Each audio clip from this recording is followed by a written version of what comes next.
We have a smartphone from a unexpected company today we're going to talk about. Okay. And, well, you know what?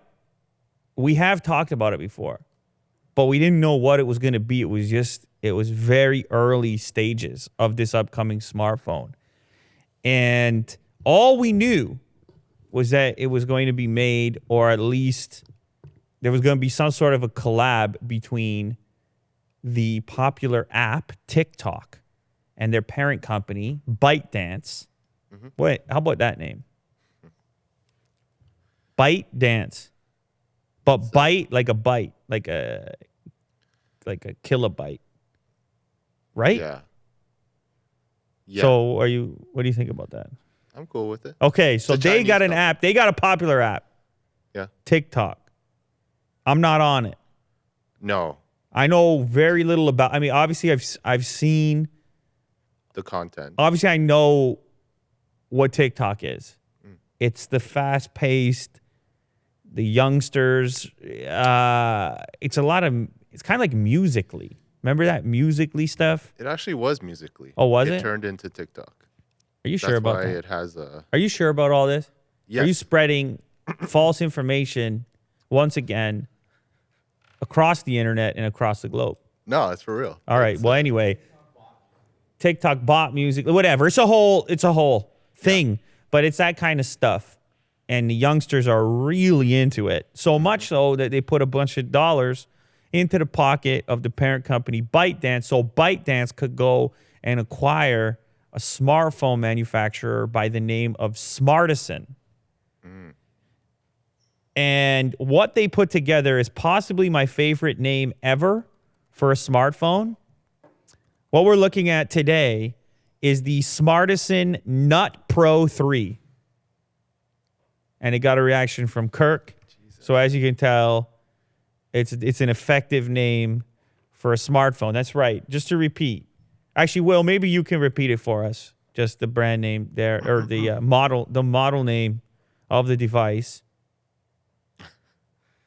I can't see it. Where is it? Well, you see, that's your first problem right there.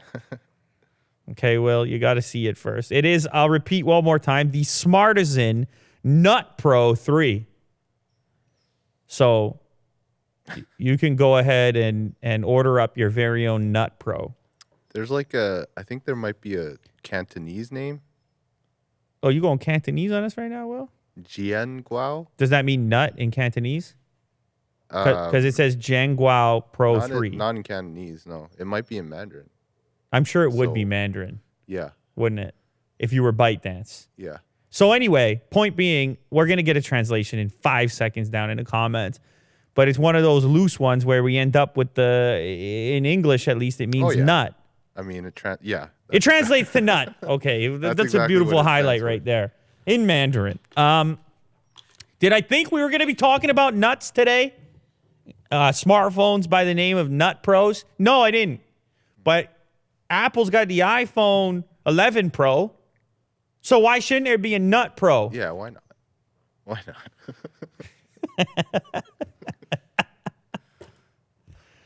Never mind the Nut Pro, but it's the Nut Pro 3. And the weird thing is, it's TikTok or at least ByteDance's first foray into smartphones. Why are we on 3? Okay, so maybe Smartisan was, this is what I presume. Smartisan was already in this line of thinking. They had something similar to this. And there were a couple versions of it. And then ByteDance bought them. And it was like, keep doing what you're doing. We just want to mod it, tweak it ever so slightly. And maybe that's how we end up with the Nut Pro 3. The cool thing about it is it actually sounds kind of interesting when you look at the spec sheet, which is not something I expected. When you're putting together the various elements that come to make this particular device, you're talking about the TikTok user base, for the TikTok user base. You're not really sure what they might want to put together in a smartphone to meet those young people's criteria. But it looks to me like they pretty much put together something that should be compelling for a number of people, not just users of TikTok. And that's probably a good idea. It's either that or they just didn't modify very much. And maybe they're planning that for the next release because it is a relatively recent acquisition. But the coolest part is a focus on the camera. There's actually 4 cameras on the back of the phone, which, as you know, premium flagship smartphones 2019 standard is a triple camera array on the back, maybe one of those depth sensors. We're talking about 4 real cameras on the back of the Nut Pro.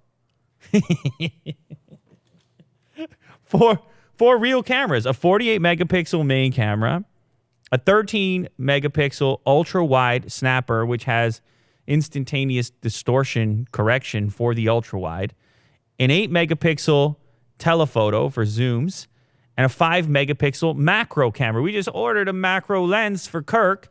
He's having fun shooting photos. And this one has it built in. Now, I've looked at macro adapters in the past that clip onto smartphones. People are into those. But to have it built in, it's more, there's a convenience factor there, and maybe more people are getting into the macro photography. I don't see that tech rolling out in mainstream flagships anytime soon. But so what? Throw it in there. Your ByteDance. You got TikTok. You got the Nut Pro. Why not? Yeah, throw it in there. On the front, there's a 20 megapixel selfie camera, which I guess your average TikTok user is interested in that. Rounding out the specs, AMOLED display, 6.39 inch, full HD plus, Snapdragon 855 plus, 8 or 12 gigs of RAM, 4,000 milliamp hour battery. I don't know about you, Will, but that's 2019. That ain't terrible. No. So, and also it's around $400.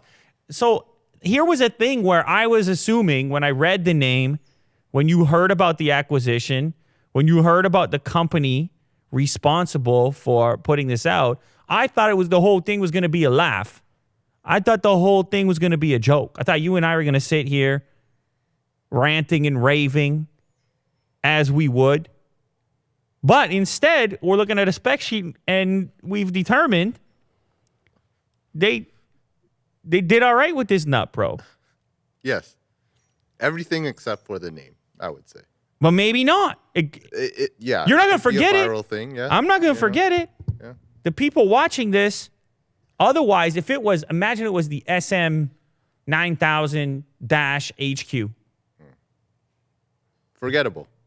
That's what Sony does. I still to this day, as much as I love various headphones in their noise canceling lineup, to this day I'm still saying, yeah, what about the Sony product? Yeah. The top of the line Sony product is what I end up saying. Just because they got to go ahead with XBR, FQ, Z. The ABC 1000. Man, I remember even back in the day, I was trying to upgrade TVs. It would be like the XBR is the one you want. Who knows the one you... Only the people in the know would ever know. Mm-hmm. So it was, there's something nostalgic about that, though. Those cyborg-ish product names. Yeah. Like a cereal to it. I don't know what it is. Like the newest one is like a Dash R10. That's what it is. Oh, okay, yeah. Yeah. The new one. Yeah. Dash R10. Yeah. So, but anyway, not in this case. In 2019, it's so noisy out there in the product world, you got to break through. You got to come with the innovative naming. And I believe they've done that in this case because they got It's not a bad looking phone either. It reminds me of the Essential phone. Yeah, it's so simple. Yeah. It looks like even though it has 4 camera units, they look to be flush with the back of the device, which is kind of cool. It's also got this nice green tone to it, which I know you will with the nature and so forth. Oh, yeah. It's got a nature tone. Anyway, exciting times. More smartphone players. Everyone wants to get into the hardware game, even those making social media apps like TikTok. In fact, in an upcoming report here, in the next story, in an upcoming report, in the next... How professional has this show become? Man, it's very loud. Well, besides that aspect, this show we transition, like, because I didn't intend on moving that way, because I even had another story in the place there, but then talking about software companies getting into hardware, we move into this report that Facebook was actually trying to buy Fitbit, but Google made the better bid. Now, if you've been following the Facebook story, they've been trying to diversify their product offering away from just this social media website. You may see them advertising these portal devices. Of course, we're all well aware of the acquisition of Oculus. So Facebook has been trying to make a move towards hardware, and this would have been a significant acquisition for them to go after Fitbit. They know a lot about people already. They have a tremendous user base. They could tie the social media together with the watch and the fitness. There's a way, there's an avenue, there's a path by which you could imagine that happening. But they got outbid by Google. And I got to say, Google's probably the better fit because you're talking about Android Wear. You're talking about a much bigger hardware footprint. You're talking about Android integration. And you're talking about a company that people aren't nearly as apprehensive about as Facebook in general when it comes to... There's a lot of skepticism for whatever reason. You got Zuckerberg. He's sitting in Congress. Everybody's making memes out of it. I'm sure you saw it before. Mm-hmm.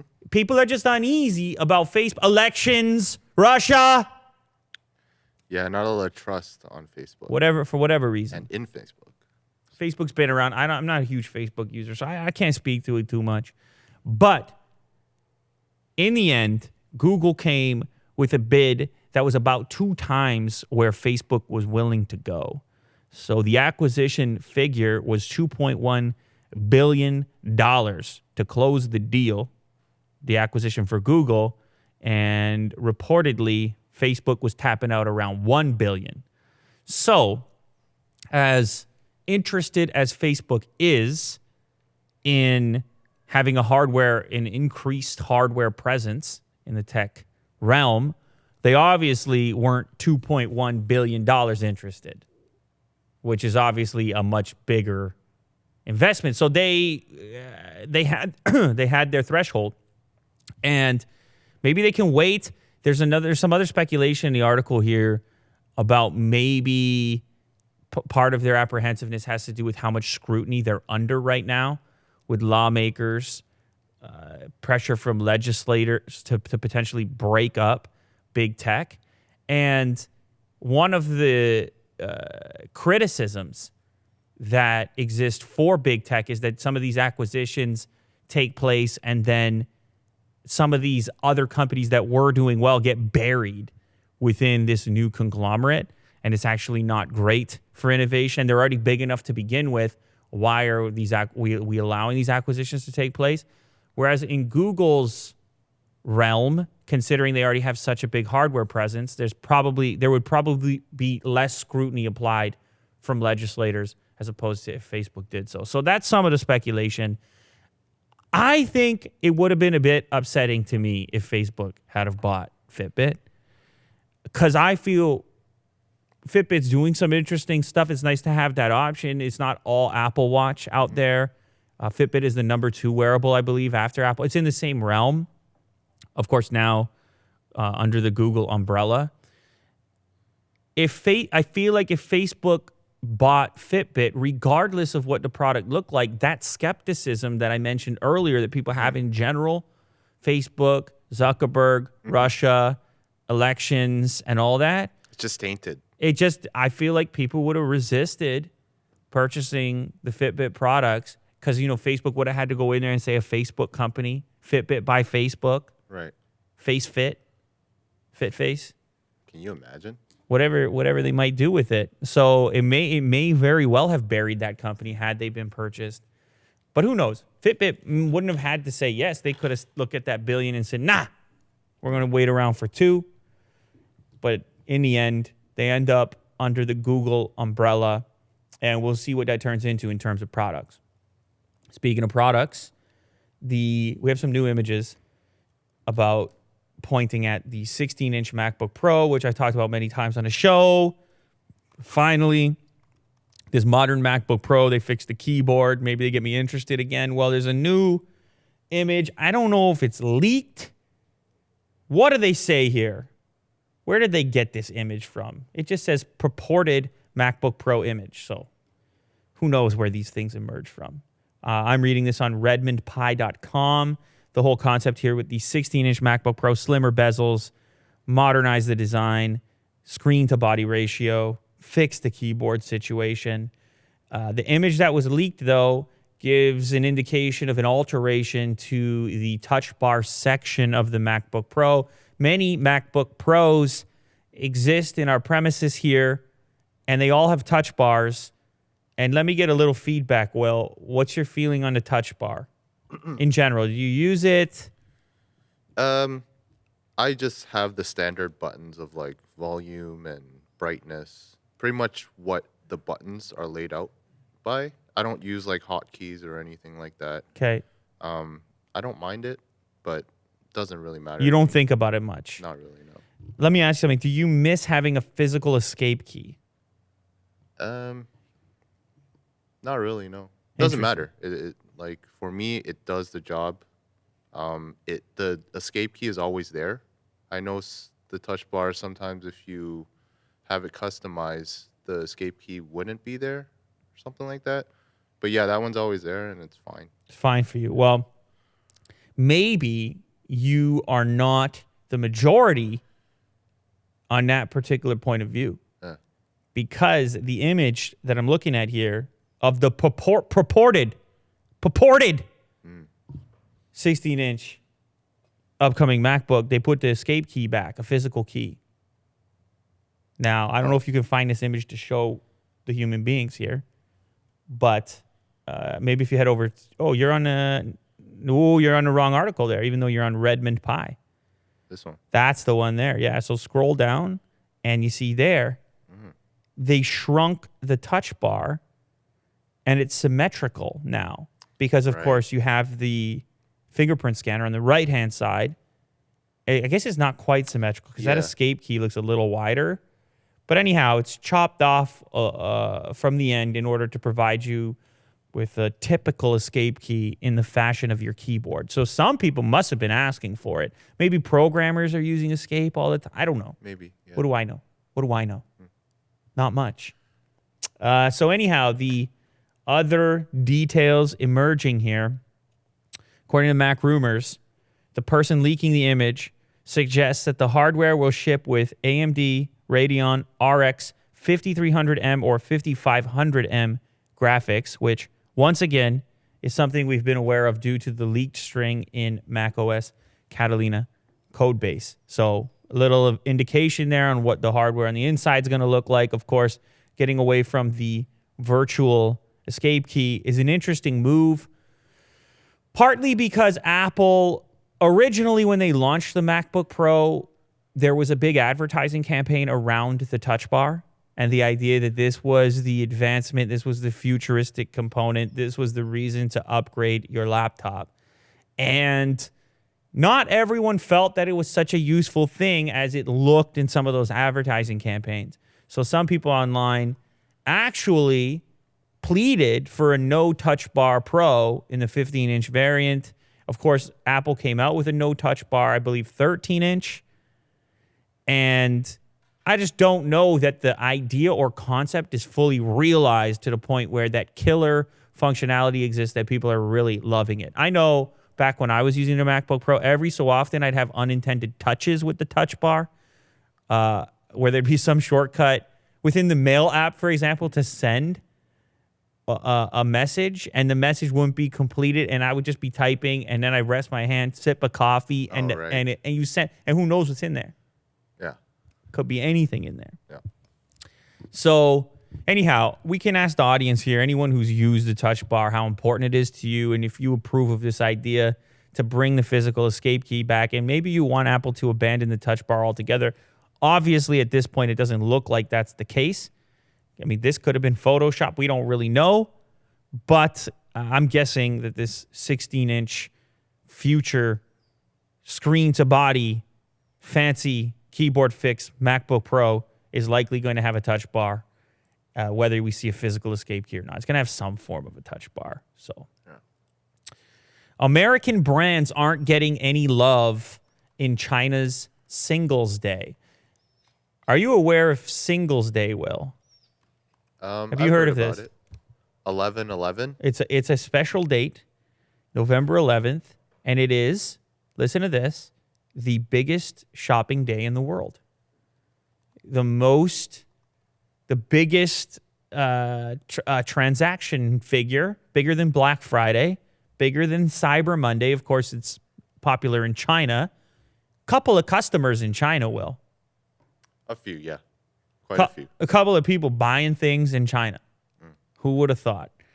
And what's interesting is that this year, there seems to be a movement towards those buyers avoiding American branded or affiliated products. So just a little bit more background on Singles Day. It was invented by Alibaba in, what year was it? It was invented not that long ago, actually. Did I have that in this article? I thought that I did.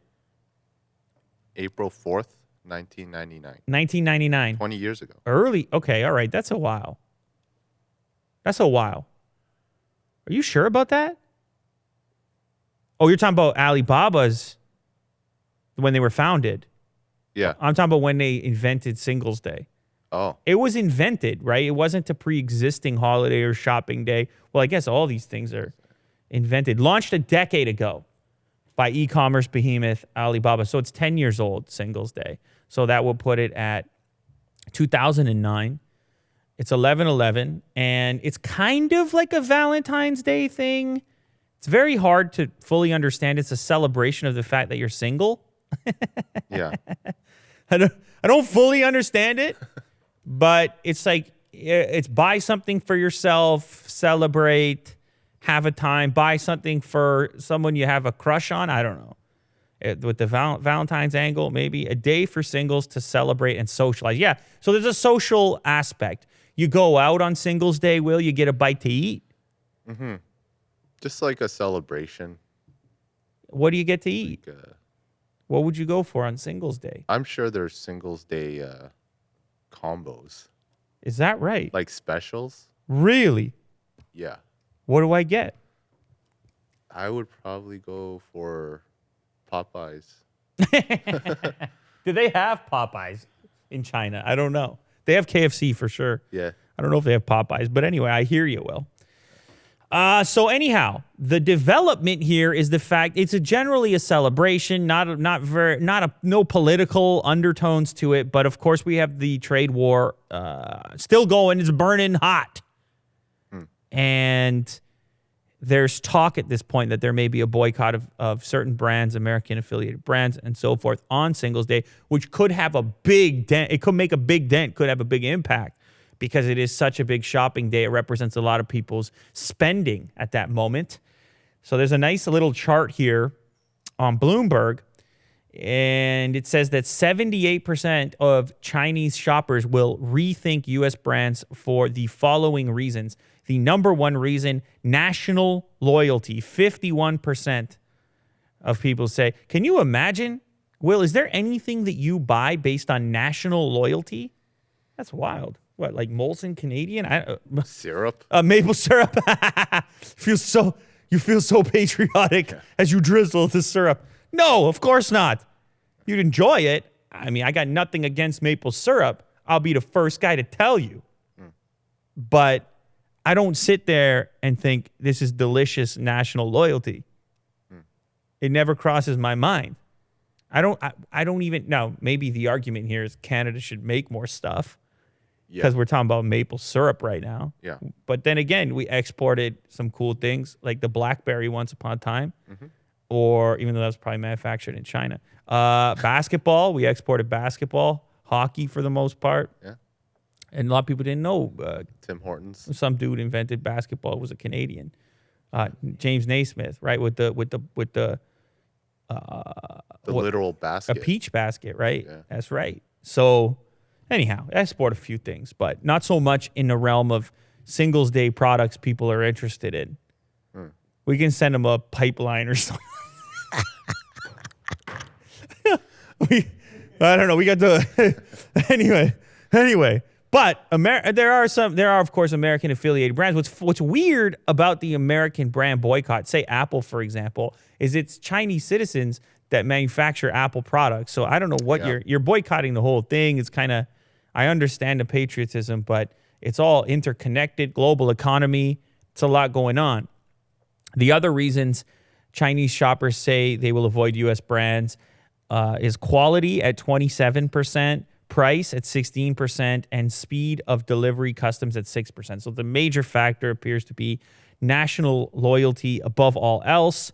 Some of the brands that have received scrutiny, Coach, Calvin Klein, pretty much any brand who has a snafu in relationship to the political setting of China at the moment has the potential to be boycotted. The NBA recently ran into issues talking politics. So we'll see how this plays out. I'll be watching. I'm curious about the Singles Day stuff in general because it is just such a major event in the realm of consumer products. Last year, more than $30 billion in sales in 24 hours. 30 billion, Will. In 24 hours. Like, just picture those transactions coming in. Pow, pow, pow, pow. It's wild. It even makes Black Friday look small, as I said previously. So I'll be watching. I think we might be doing a video. Are we doing a video? Do we have a Singles Day deal? Yeah. Video? So. Okay, we do. All right. We have something coming up. Will's trying to put something together. We may have something to say on Singles Day. Otherwise, we'll follow up here and see what took place on this show. But if you're in China, if you're a Chinese viewer, obviously you're watching this through a VPN or something. But if you're a Chinese viewer, let me know in the comments. Are you going to be avoiding or boycotting American brands for national loyalty reasons? Or do you not even care? I'm interested to hear what you have to say. Why Elon Musk says taking vacations will kill you. I love this headline. When I saw this headline, this is CNBC. When I saw this headline, I knew I had to talk about it just because it's such a attention grabbing. You got to respect the headline. How you're left with the question. Well, here's the thing. A lot of people don't appreciate the art of a nice headline. On YouTube, it got the wrong thing because people got upset with clickbait. And I agree. If you have a headline that doesn't deliver, if the headline is better than the video, it should be okay to criticize the headline. But if you feel compelled to click, that's a good thing. That's what you're there for, to click. Right. And similar thing with the headline. I just sit here, I read this headline, I just go, all right, tell me why my vacation's going to kill me. They got you. Yeah, I said tell me why. I'm having fun with it. I'm glad to take part. I'm a willing participant. It's part of the adventure. That's a nice headline. Don't hate a nice headline. If you get a garbage video, you got a garbage video, so be it. But don't hate the headline. Headlines, so long as they're pointing at the actual conversation, the content, to some degree, you got to appreciate a nice headline. Anyhow, now you want to know exactly what it's about. He legitimately believes that vacations have had a negative impact on him in the past. He gives some examples of how he took certain vacations and terrible things happened pretty much immediately on these vacations. I'll give you a couple of examples here.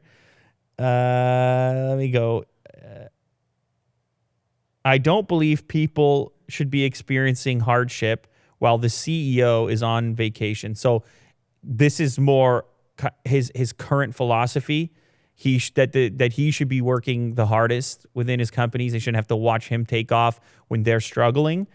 But some of the examples of when things went bad, he's only taken off twice in more than a decade, first off. Huh. And in the last 12 years, he's tried to take a week off twice. He didn't even actually take the week off if you listen to what happened.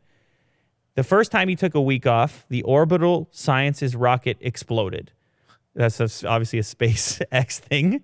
And Richard Branson's Virgin Galactic rocket exploded in the same week. So bad news all around on the space front on his first attempt. And then the second time he took a week off, another rocket exploded. So some oversight. Where's Elon holding it all together? The lesson he learned there is don't take a week off. You got to appreciate that. Before that, he tried to take his first adult vacation, which was a honeymoon with his wife, Justine. But he got some bad news there as well. Oh. And he was on a plane, actually.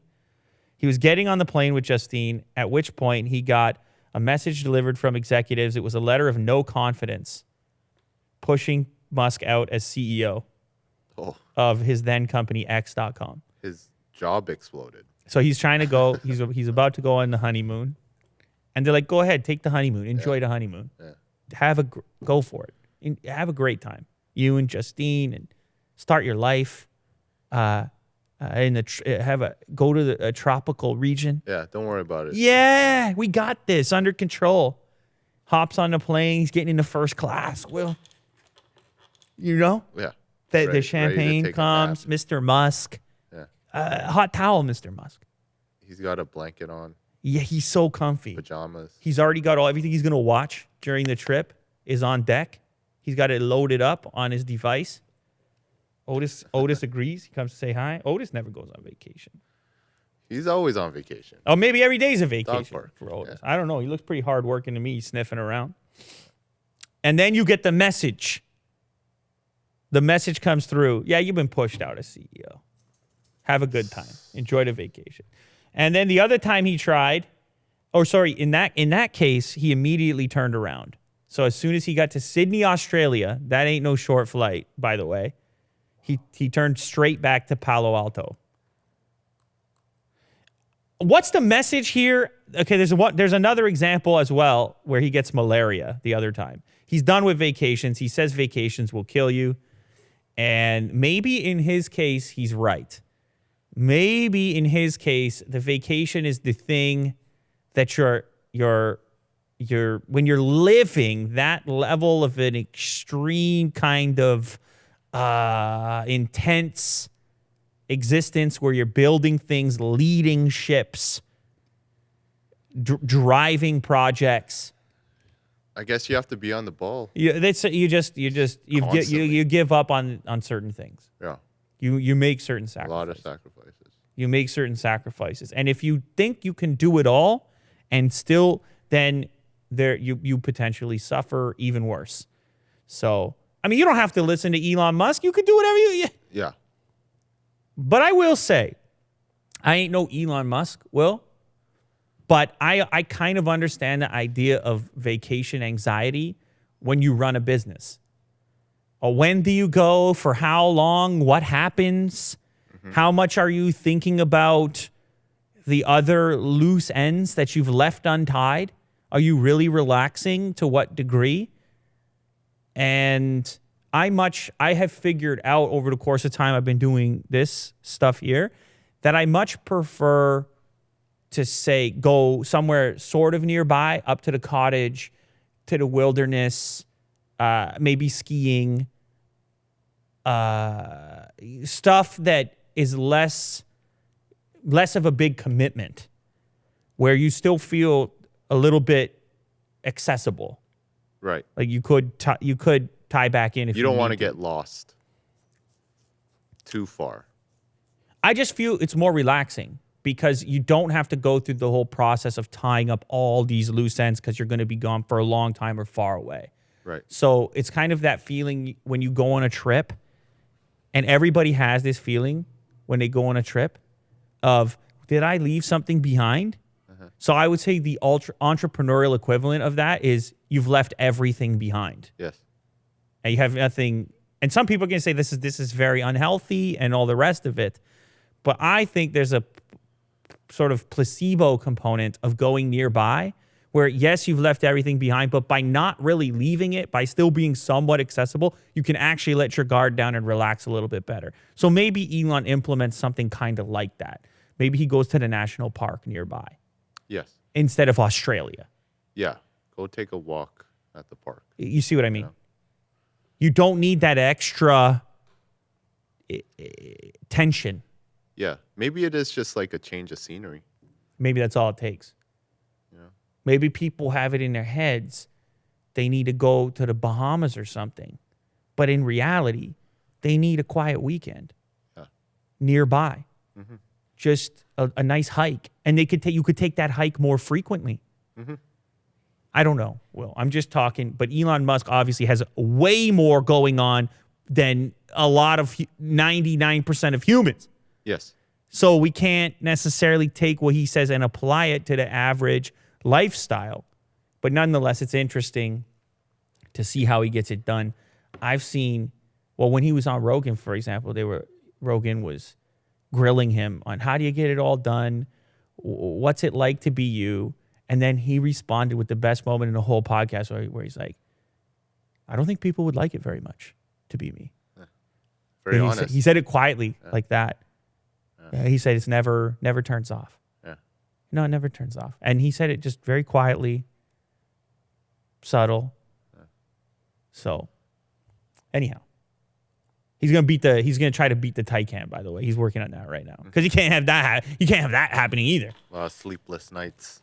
It is crazy though. The man has billions of dollars, and he's legit sleeping on the floor of the factory. He said multiple times.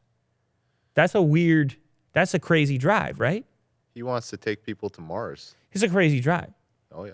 It's a crazy drive. Have you heard, Will, about this Irishman Netflix project? Scorsese? Yeah. Yeah. So there's some issues going on. Yeah, there's some issues. Big budget. Nobody in a traditional Hollywood space wanted to fund it. They didn't want to give Scorsese as much money as he wanted. Obviously, a lot of this money recently in the production realm has moved to the streaming services. Mm-hmm. Netflix, Disney Plus about to come out, HBO, Apple is into the content business. And as this money shifted, so did the production budgets and where directors were going to have to go to get the movies made they wanted to make. And also to be seen, because not everyone's making it to the movie theaters these days. You got the binge watchers. People want to watch on their terms. Feels more futuristic. As much as I appreciate the theater experience, we did the Joker in the theater. Yes. And it was an experience. Yeah. And we've talked about it here on the show extensively. But what ended up happening here is there was a dispute between Netflix and the big-time theater owners. Cineplex, AMC, those theaters, they want to have a 90-day window to sell the movie in theater at the higher ticket price. And it's part of their negotiations with the films that end up showing there. And the 90-day window, I guess, gives them a certain degree of exclusivity. So if they do the marketing, they put the big signs up. I don't know what's involved. They rig up their projectors. They just want it for 90 days. They want to make money. I don't know. You're a movie. Of course you would if you could get it. Now, normally with the Avengers or Joker or whatever comes out of Hollywood from a typical Warner Brothers or Sony or something like this, they don't care. 90 days, sure. We want the revenue. Netflix, on the other hand, it's a bit more complicated, their revenue structure. They want you to stay subscribed, and they want you to know that your subscription grants you access to some really cool stuff that you can't get elsewhere. And then they're going to bill you over the course of the year. I'm sure they would like to take some money from when you go to the movie theater as well, but it pales in comparison to your ongoing subscription. They could sell you a movie ticket once for $15. Is that what movie tickets cost?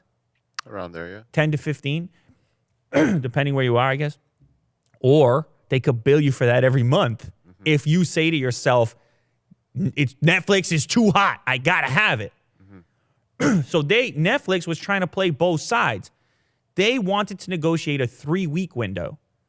They want to say, okay, it can be in the theater for 3 weeks. We generate some hype, but then we want people to go to Netflix to watch it. So they can't just go to the theater and then never sign up for Netflix. I guess they felt 3 weeks, everybody got something out of it. The movie theater gets to sell some tickets, and Netflix gets the promo to get the signups in the future. Well, the movie theaters, the big ones, collectively said, no, thank you. We're not gonna bend to you. They wanted the 90 days. They wanted the 90 days, and they stood by it. I don't know how close the negotiations got. Maybe they got to 60 days, and Netflix stuck on 3 weeks. I don't know. But the outcome here is that this movie is now no longer launching in the big cinemas.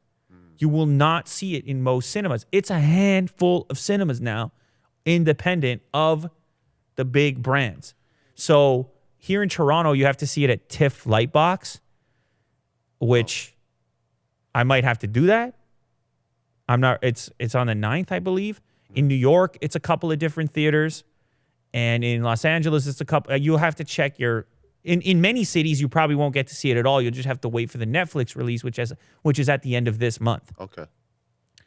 But a very interesting look into the shifting dynamics of how we interact with content, even big budget, typical, traditional Hollywood content. This is a $160 million movie. You're talking about Martin Scorsese. You're talking about Robert De Niro. You're talking about Al Pacino. This is the kind of thing that Hollywood used to do frequently and really well. Maybe not 160 million.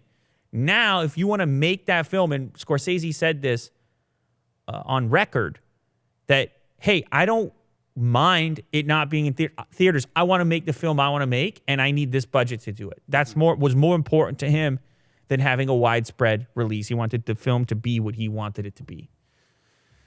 Now, the conversation becomes, with this limited release, Netflix's marketing potential, their budgets, their reach.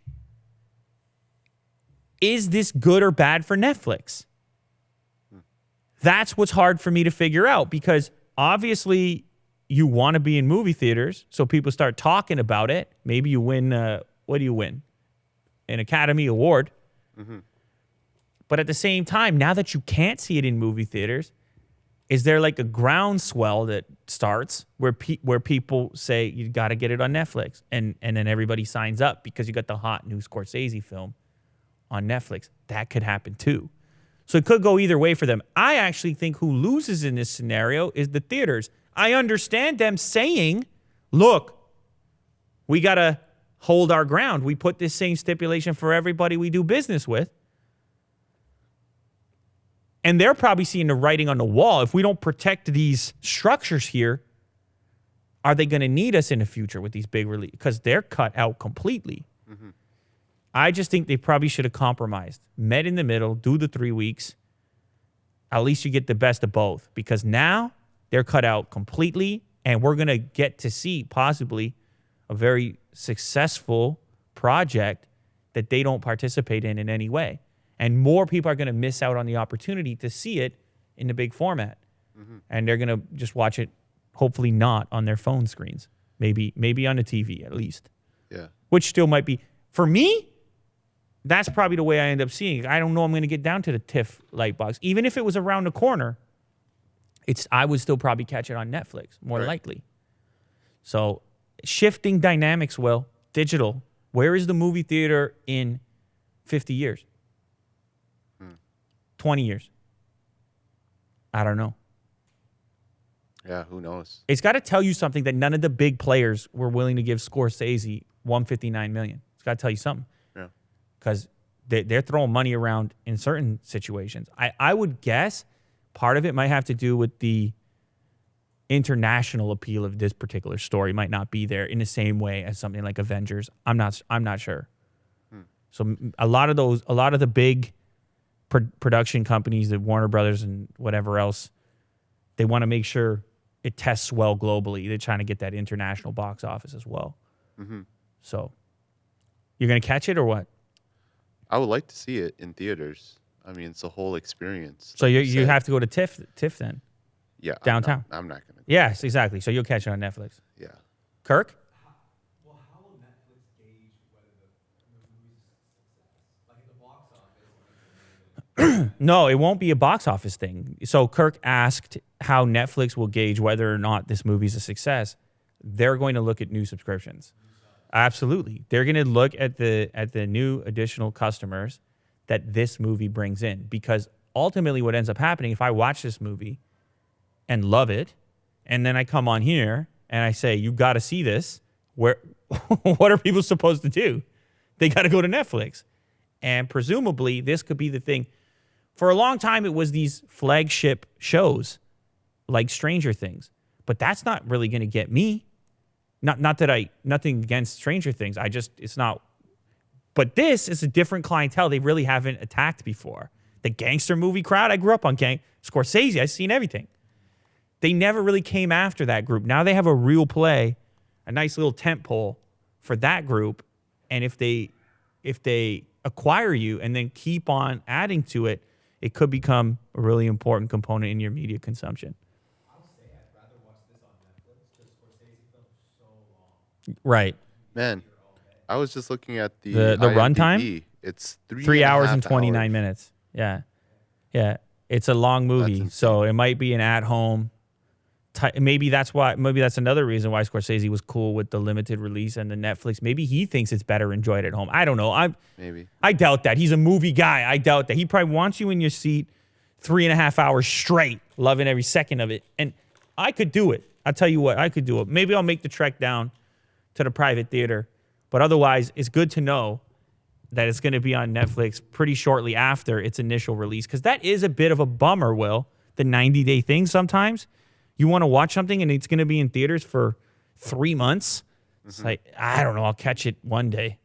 It feels that way sometimes with that 90-day release. Yeah. Maybe those exclusive releases are too long to meet up with the criteria of the modern media landscape and the pace at which things move. Maybe the 90-day thing needs to be re-examined.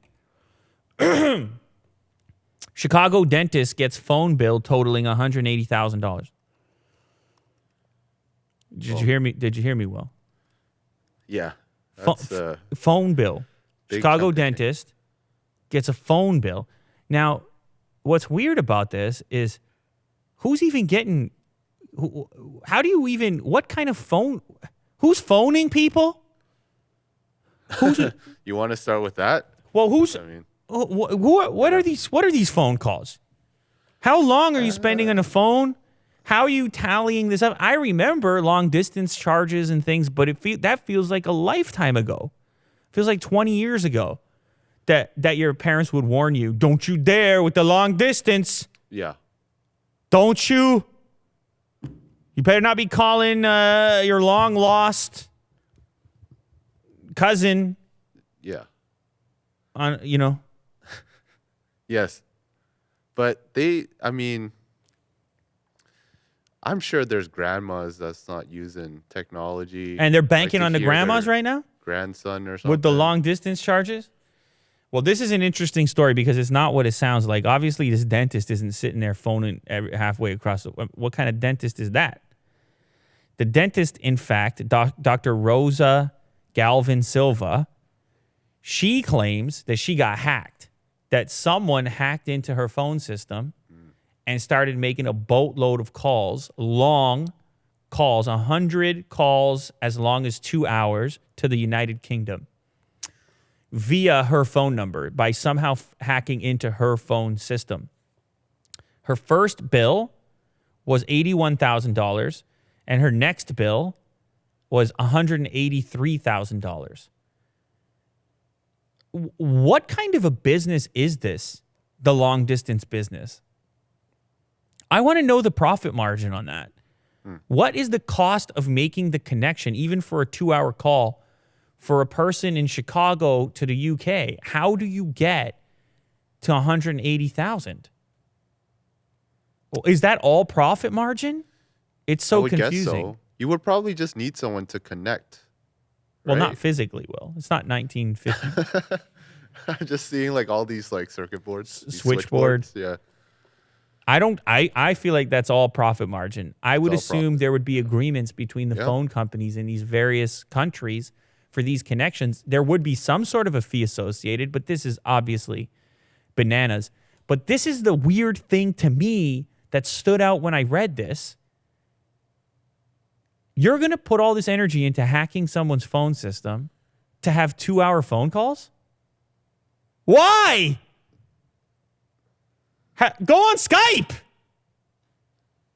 I mean, What's going on?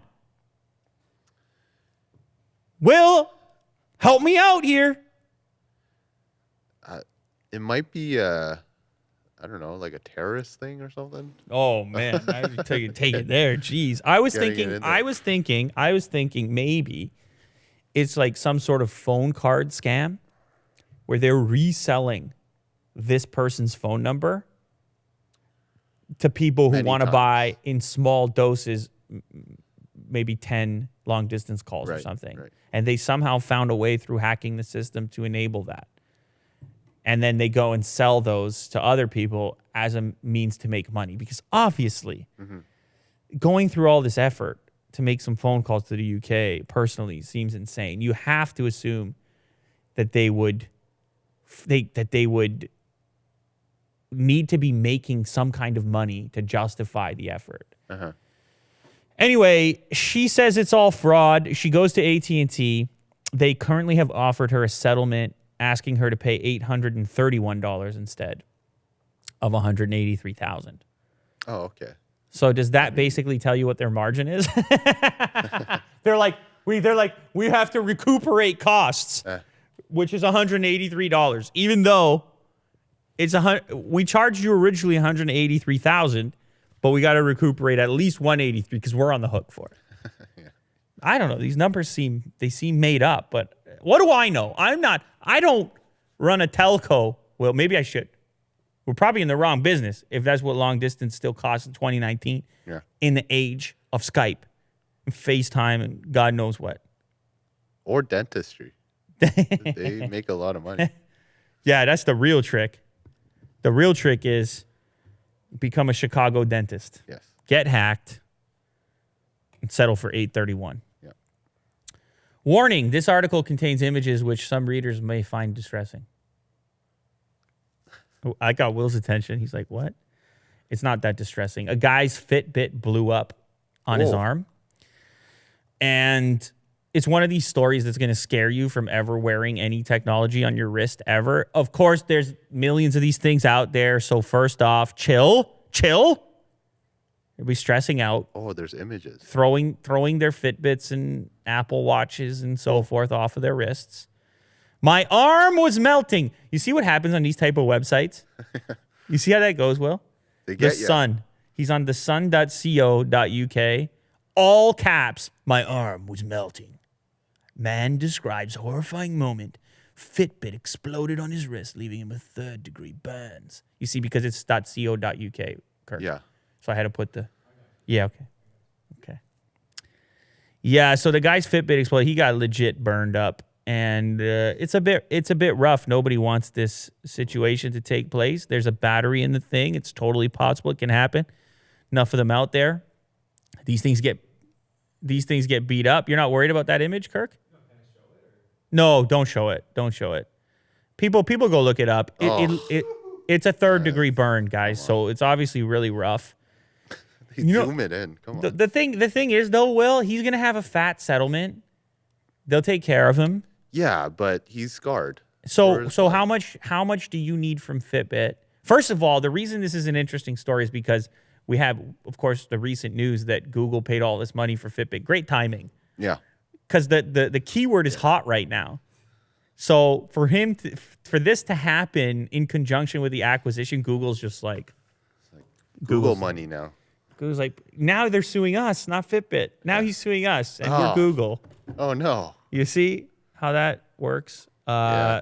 It's terrible. But anyway, I'm sure it wasn't coordinated. It's a legit burn. But the question remains to you, Will. You get this particular burn, and you go to court, and you make your demands to Fitbit, and you tell them how much money you want because of your pain and suffering, and the fact he's going to have a skin graft. Oh, so, yeah. So he's going to have to... Will's getting all spiced up over there. Trauma. Yeah, Will's like, oh, yeah, skin graft, can't work. So what are you looking for? What's reasonable, I guess? Everyone knows the answer to that.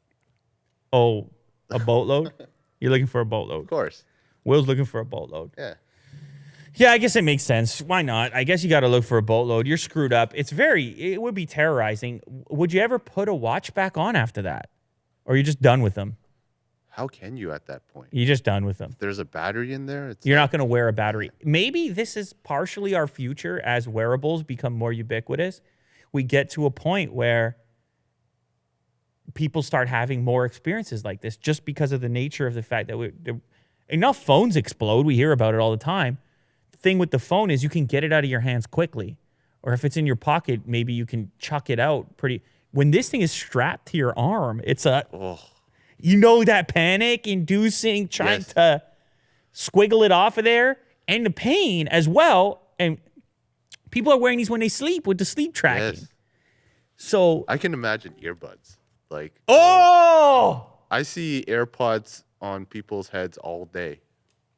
And, even these are scary. No, Well, that's fine. There's no battery. There's no battery in those. Might short circuit. No. There's no battery in those. It's what it is its batteries are volatile to a certain degree. Yeah. And so there's going to be these. It's to be clear. This is very rare cases. It's important to note. Yes. Everybody wants to dramatize the thing. It's tempting to do so. Oh my God, it's tempting to do so. But there's so many of these out there.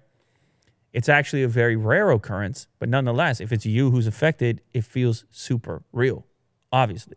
And it was for this guy. So unfortunate. What does he say? He claims he was asleep and he woke up in a panic with his wrist burning. So he was wearing it for sleep tracking. He continued, I quickly released my Fitbit. It was burning up. I tried frantically to get it off. A few failed attempts. I jumped out of bed and turned on the light where my wife was able to unlatch the band. So he actually couldn't get it off. And that's a real thing with panic, Will. When you're panicking, you can't function properly. Mm-hmm. He's probably taken that thing off 100 times. But with it burning, it's just, what do you... Yeah. Maybe you go... Oh, no, that's not... You can't... What are you going to do? Stick your arm in the fridge? I'm thinking if you're alone. What if your wife's not there? Yeah. If you're alone and the thing explodes... and it's just sitting there burning and sizzling your flesh. Because I know you're not supposed to dunk it in water. Mm-hmm. That's a tough one. I guess you just bear down, you bite down, and you get it off. I think I could rip it right off. I feel like I could grip underneath here and just rip it right. But who knows? When you're in a state of panic, who knows? Now, it wasn't as easy as just treating the burn because they had to take x-rays to make sure that none of the debris from the explosion actually ended up inside beneath the skin. Because you can't be having these components. You can't have little metallic particles inside the skin there. That's not going to be good for you. So he may need a skin graft. It's an unfortunate event. You know, the funny thing, Will, I've worn that exact model. I believe that is the Fitbit... Maybe we can verify this. It's not the Versa. It's the one that came out before the Versa. Judging from the back side of it that's shown. I don't think they listed in the article, but they still sell it on their site.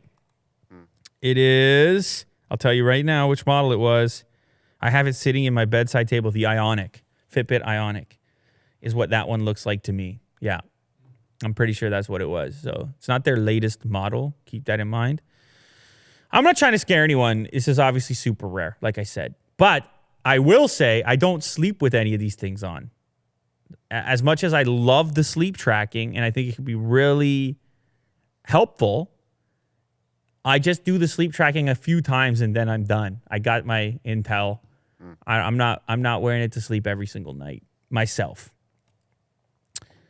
Oh my God, Will, I got a really weird one for you. Well, I guess that one was kind of weird, but I got an even weirder one. Do you know what a bug bounty is? I can imagine what it is. Uh-oh. Oh, you're going But, somewhere else. I thought this was going to be No, instant. I think it's exactly what it is. Like You think it's exactly you're- what it is? Well, that's good. But based on your, No, man. Hey, I'm just saying. How do you interpret that? Bug bounty. you're just looking for a certain type of rare bug, and there's a bounty for it. Yeah, but you're talking about software bug. I actually thought an insect. Oh, okay. Okay. Well, that's actually kind of perfect for this Is that, story. It's kind of perfect the way you went with this story. I didn't expect you to go that way. I thought it's like Because you told me it's a weird one. I know, Like, I you understand, but a bug bounty in software is looking for bugs and getting paid to find them. We talked about it previously. I think Apple had a $1 million bug bounty, some crazy contest. And so developers and tech companies, that'll be it could be one of the tasks you might undertake on a particular day to look for bugs. Well, Google in one of its cafeterias had a different type of bug. They had a pizza La Bug Huntero. And you have found it there, sir. Oh, And what are you looking at? Explain this to the people. well, it's a pizza with, I think, arugula Yeah, I like how you start with the arugula. and what looks like mealworms Those are mealworms. embedded inside the cheese. Those are mealworms. And apparently, mealworms are a great source of protein So and I've heard. have a far lower impact than other protein toppings. So do you care about the environment or not? Put me on the spot. Apparently, Yeah, of they course I do. tested this out in one of their cafeterias in March 2018 in Zurich, Switzerland. Google served a pizza with traditional ingredients and mealworms. So it still has the sauce and cheese and everything else. And so they interviewed multiple Google employees who experienced this pizza. Some said it was nutritious and tasted like shrimp. I mean, we eat shrimp. Shrimp are pretty weird if you think about it. Why is it certain foods, worms, it's a bad rap? I don't want to eat a mealworm, but a shrimp? What the thing eats is what makes it. What does a mealworm eat? Rotten, something rotten. Everything eats something gross, and everything becomes gross at some point. So I don't. It's all cells. Yeah, at one point, it is you know? weird that we have. It is really weird. It's weird that we have these apprehensions, but I have to be honest. If I'm in the cafeteria and I see that, it's off-putting. I'm not grabbing it.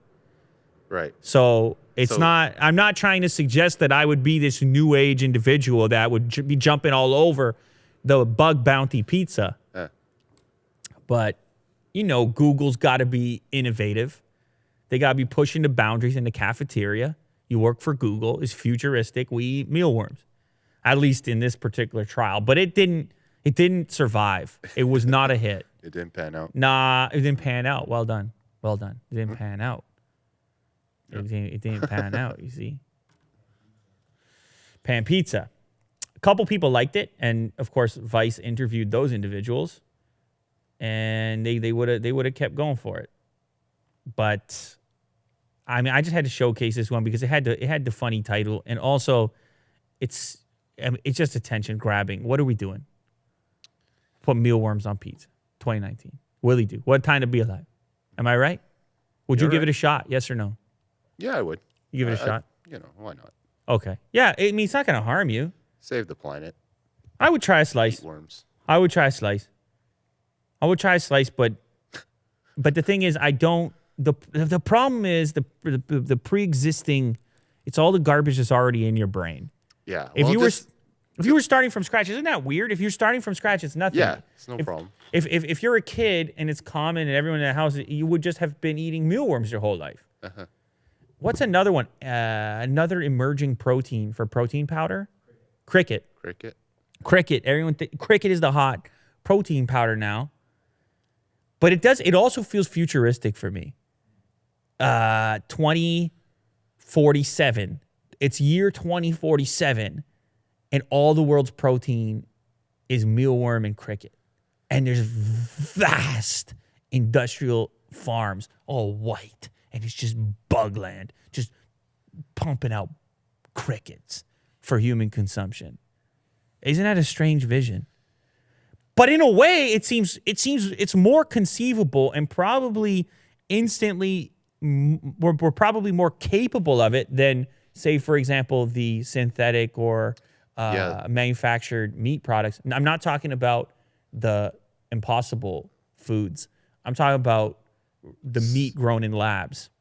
Oh, okay.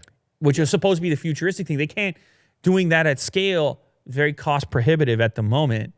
We could flip a switch tomorrow and have cricket land going. You and I will. That's true, yeah. Maybe this is the beginning of something. Maybe. Maybe we see the future right now in this moment. We go full Matrix. We go full Neo. We see it.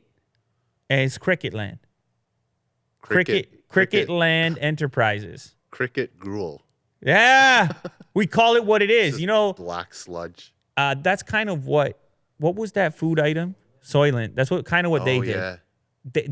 Their marketing was post-apocalyptic on purpose, so you felt cool interacting with it. I'll tell you what, cricket protein powder, so what? I could do that. Yeah. Like a cricket bar. A cricket bar? Sure. But they grind them up, so you're not even looking at crickets.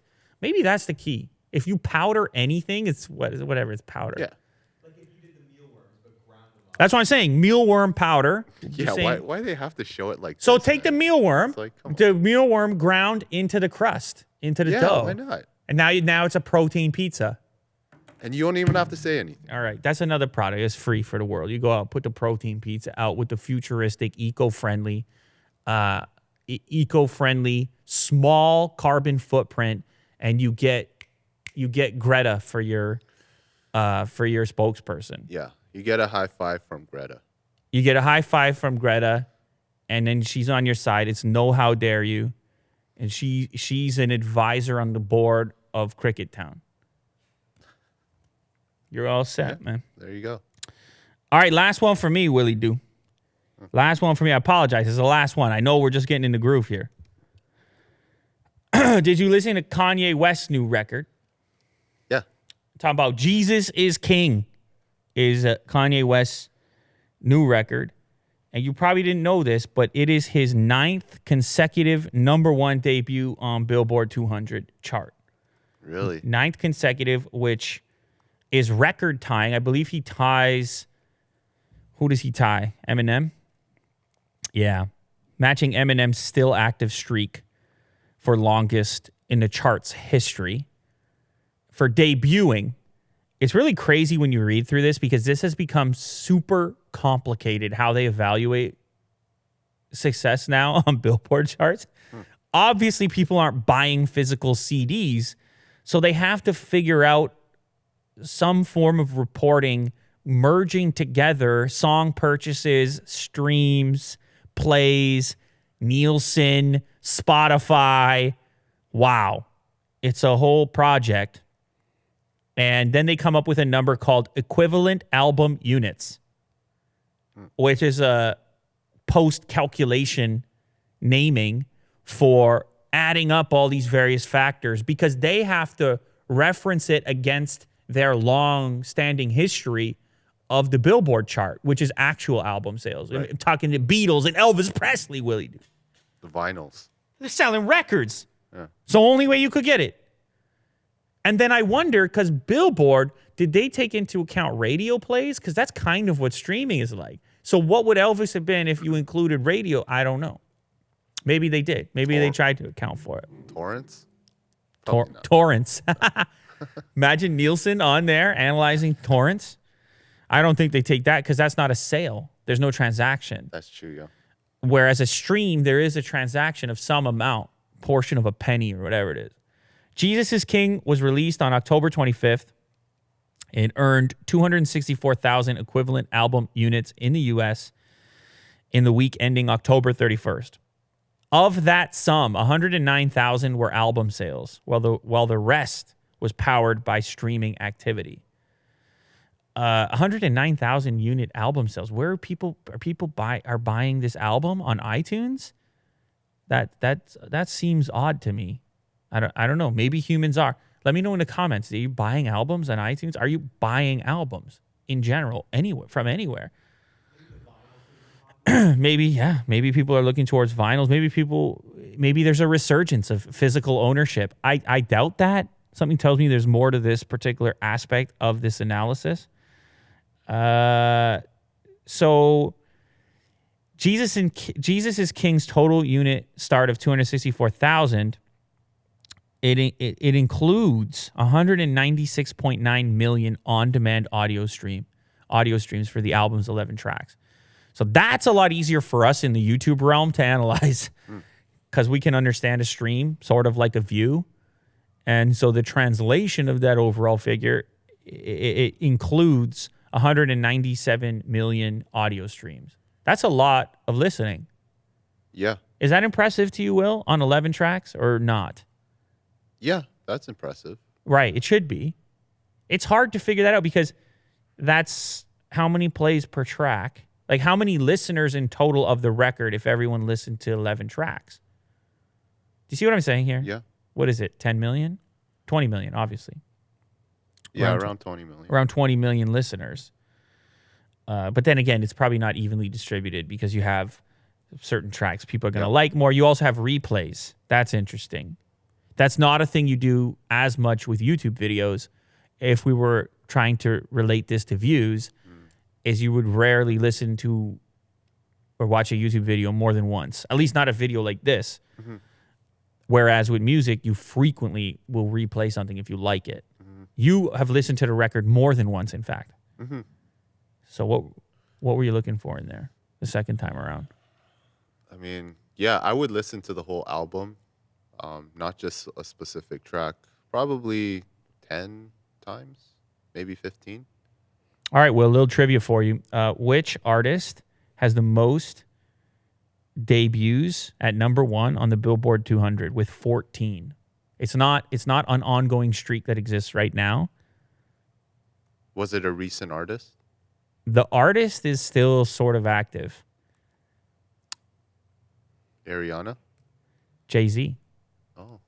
Another hip-hop artist. Ariana is actually up there, though. Let's see here. With a ninth number one on the Billboard 200, West ties 5 other acts for the 6th most number ones in the history of the chart, which dates back to 1956. He now stands alongside Garth Brooks, Drake, Eminem, Madonna, and the Rolling Stones. Ahead of all of them, the Beatles, with a record 19 number ones. Jay-Z has 14. Bruce Springsteen and Barbra Streisand have 11, and Elvis has 10. How about those Beatles? They're still big. They were early on that bug protein. Yeah. I told you it was something there, man. Maybe that's what the company should be called. Beetlejuice. Did you ever watch Beetlejuice as a kid? Yeah. Yeah. That's a crazy movie, man. The type of movies they would give kids back then, totally different than nowadays. Anyhow, what's interesting about this article to me is just the way in which they analyze and combine unit sales and streams to try to come to this comparative. And you know it's not perfect. So it's so weird to have these comparisons to the Beatles and so forth because it can't really be one-to-one. There was no streaming. Music has changed so much in such a short period of time. But I will say, in Kanye's case, this is such a departure from what he's done in the past. Not from necessarily a musical perspective, but a subject matter. Obviously, the title of the record is Jesus is King. So you kind of wondered what the response to that was going to be from a pop cultural perspective, from a I guess a streaming success perspective, a Billboard perspective. That would be an indicator, I suppose. And it appears people are into it, or they're at least listening to it. So there's some futuristic music news for you. Kanye West, Jesus is King, Spotify combined with some 110,000 people who bought the actual album. I'm looking for those people. I want to know who they are. Willie Doo doesn't want me to forget the merch either. We got some wild merch associated with the record also. So you can go check that out. You can check that out if you want to go a level deeper. Don't forget, we had the TikTok phone, which actually looks sort of kind of compelling. $180,000 in long distance calls to the UK. God knows why. Scorsese doesn't care about the movie theaters. He just wants to make the movies he wants to make. Willie Doo's having a great time, and he has a message for you today. Have a good day. That's it.